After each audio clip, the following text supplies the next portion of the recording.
राम राम भाषार्य ने एक कहावत है, व्यंग्यात्मक कहावत है, जहां जहां पड़े चरण संतन के वहां वहां बंटाधार।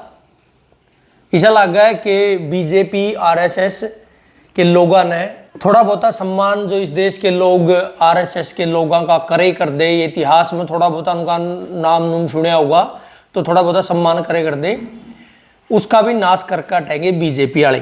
ताज़ा ताज़ा उदाहरण हो यह देश का स्वतंत्रता दिवस समारोह पर लाल किला पर है, प्रधानमंत्री मोदी जी ने कहा कि 100 साल तक एक एनजीओ जिसने 100 साल हो रहे हैं वो बड़ा बढ़िया योगदान कर रही है देश खातर, और उसका नाम है आरएसएस।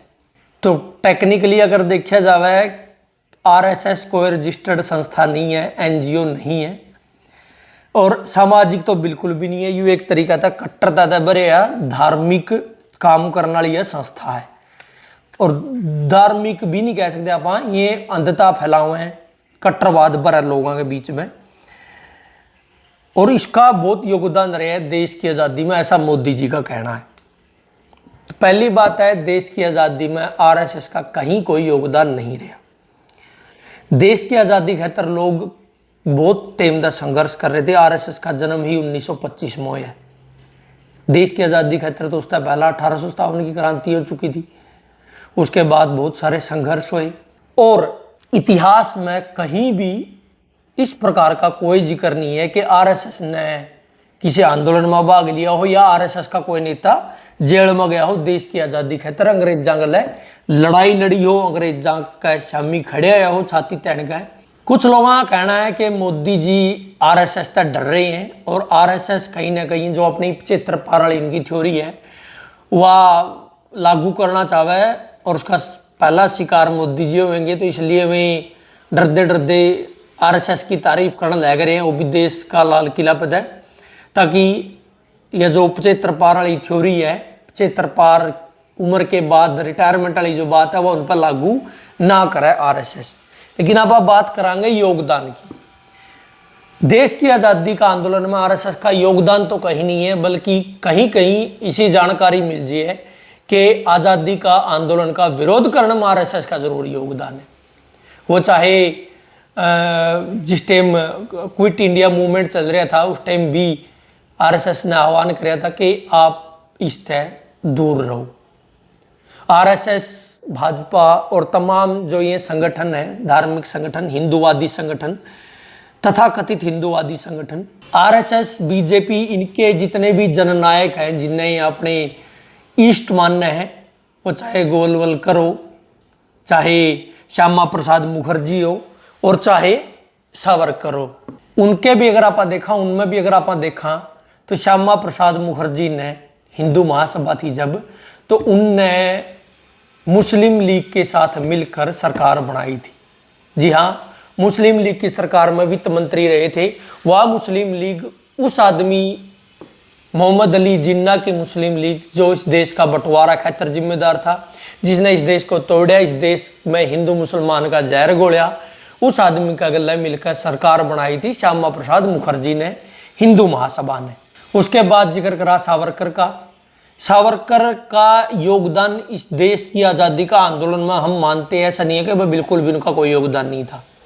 काला पानी की सजा होने था पहला वो इस देश की आज़ादी खातर बिल्कुल लड़े थे, और इस देश की आज़ादी में लड़े नहीं थे बल्कि वे हिंदू मुस्लिम एकता की भी बात करे कर दे।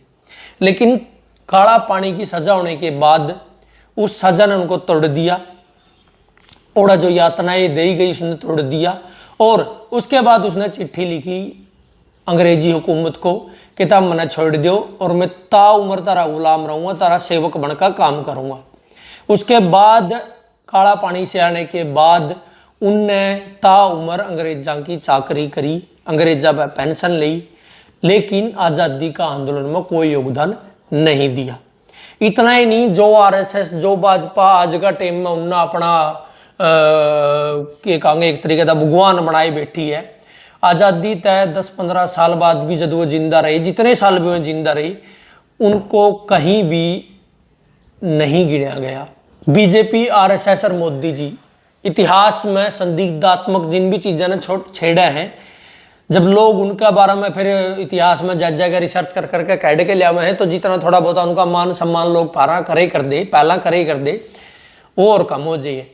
वो चाहे आरएसएस हो चाहे सावरकर हो। मतलब मोदी जी और भाजपा अगर सावरकर का बारे में इतना डिंडोरा नहीं पिट दी, तो उसका पहला लोग थोड़ा बहुत सावरकर की इज्जत करे कर दे, सावरकर ने वीर सावरकर कह के पुकारे कर दे। लेकिन उनने इतना उनका डिंडोरा पिट दिया कि आज लोग जो ठीक ठाक लोग हैं, जिनने थोड़ी बहुत इतिहास की जानकारी है, वो उनका वीर पे भी आंगली ठावे कि वे वीर सावरकर थे या माफी वीर सावरकर थे। दूसरी बात, जो पेट्रोलियम मिनिस्ट्री है, कल ही उनने यू पोस्टर जारी किया था कि देश के लोगों को स्वतंत्रता दिवस की शुभकामनाएं दी थी, जिसमें उनकी सुभाष चंद्र बोस, भगत सिंह, महात्मा गांधी के साथ सावरकर को दिखाया। और सावरकर को सिर्फ दिखाया नहीं, महात्मा गांधी से भी ऊपर दिखाया।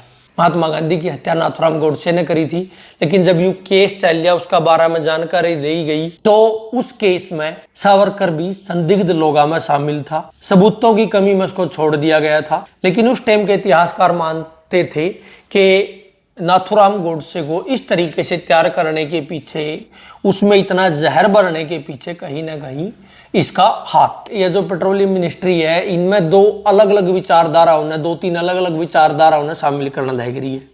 सावरकर जो अंग्रेजा पे पेंशन लिए करदा, महात्मा गांधी जो अंग्रेजा के दुर्विरोधी थे, और कामरेड विचारधारा वाले भगत सिंह, सुभाष चंद्र बोस, ये विचारधारा कामरेड विचारधारा के आदमी थे, चाहे वो भगत सिंह हो चाहे सुभाष चंद्र बोस हो। और सावरकर धार्मिक कट्टर हिंदूवादी विचारधारा का आदमी था। तो लोगों ने कहा कि पेट्रोल में एथेनॉल मिलाने के साथ साथ देशभक्ति में और देश के जननायका में भी मिलावट करने लग गया पेट्रोलियम मंत्रालय। तो कुल मिलाकर बात इतनी ही थी कि आरएसएस का इस देश की आज़ादी में कोई योगदान नहीं था। वह आरएसएस जिसका बारे में बोलिया जावे कि जिस टाइम देश का संविधान लिखा गया तो उसने संविधान की प्रतियां जलाई, वह आरएसएस जिसने इस देश का तिरंगा का विरोध किया, वो आरएसएस जिसने आज़ादी के कई साल बाद तक भी अपना मुख्यालय पर कभी भी देश का तिरंगा नहीं फहराया। और आज भी आपने बहुत से ऐसे उदाहरण देखने को मिल जाएंगे कि जहां वो अपना भगवा झंडा ने, देश का झंडा था, ऊपर मानने और ऊपर रखें।